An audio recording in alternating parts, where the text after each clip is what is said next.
Desejo a paz e a graça de Cristo Jesus.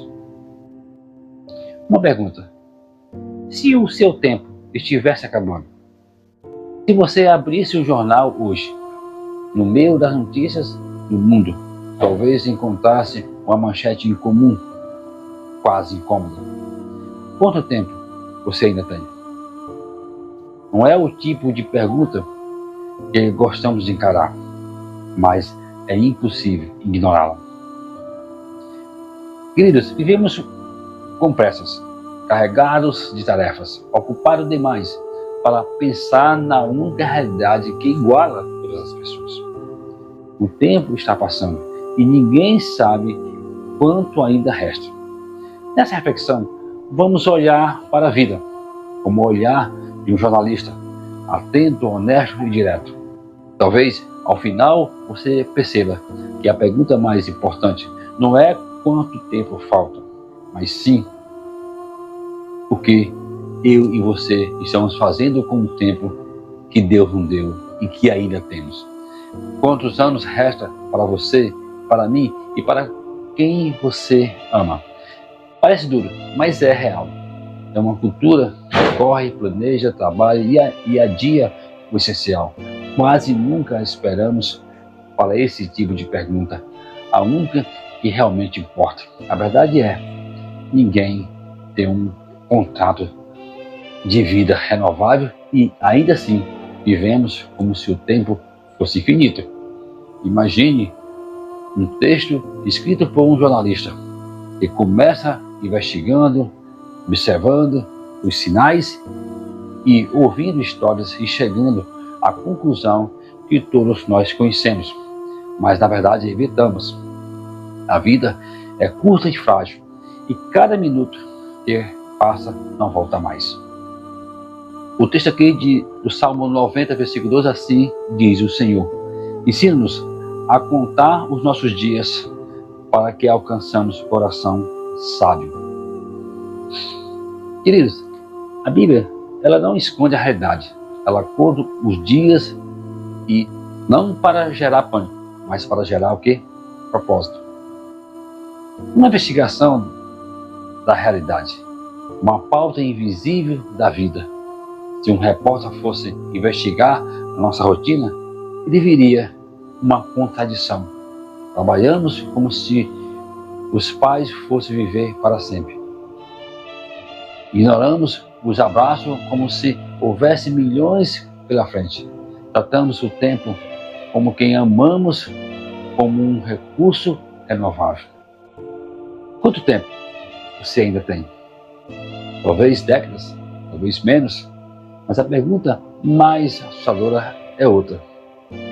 Quanto tempo ainda tem aqueles que te amam?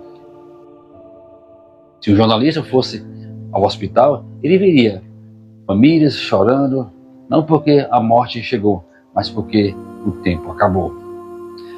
Antes que o amor fosse demonstrado, o arrependimento mais comum é sempre esse: eu achei que teria mais tempo. O dado que ninguém quer ver, as estatísticas dizem que as expectativas de vida ela aumenta, mas nenhuma estatística prevê o dia inesperado, um acidente, um infarto, um diagnóstico repentino. Não temos como prever a quantidade de dias, mas temos total responsabilidade sobre a qualidade deles.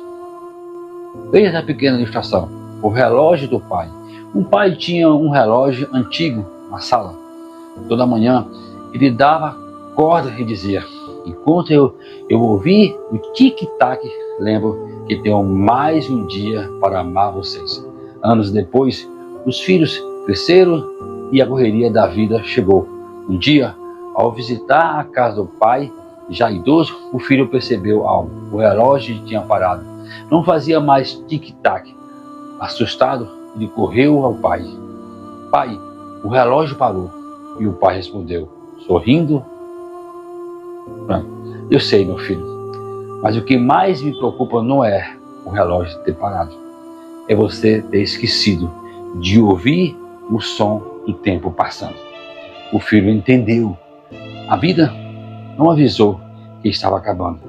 Ele é quem tinha deixado de prestar atenção. Podemos implicar: o que é isso pressiona em nós? Você não controla quanto tempo resta, mas controla: eu te amo, que ainda dá para dizer, o abraço que ainda dá para dar, a ligação que ainda dá para fazer, o perdão que ainda dá para liberar, a reconciliação que ainda dá para buscar. O futuro pertence a Deus, o hoje pertence a cada um de nós. A aplicação que eu quero deixar é: o que fazer hoje? Ligue para os seus pais, ou visite-os ainda hoje. Diga a alguém que você ama. Essa frase é simples: você é importante para mim. Peça perdão a quem você feriu. Perdoe quem te feriu. Ore assim: Senhor, me ajude a aproveitar o tempo que o Senhor me deu. Faça um gesto pequeno, mas real. Um abraço, um sorriso, um agradecimento. Podemos concluir o apelo final. Se essa reflexão fosse uma reportagem, ela terminaria com uma frase forte: a notícia mais urgente é viver bem antes que o tempo termine. Você não sabe quantos dias restam, mas sabe que hoje estás nas suas mãos. Então viva, ame, abrace, agradeça e reconcilie antes que o relógio pare. Fica aqui essa reflexão, esse canal de evangelismo hoje. Eu desejo que Deus abençoe ricamente, que você possa amar severamente aqueles que estão ao seu redor. Desejo a paz e a graça de Cristo Jesus.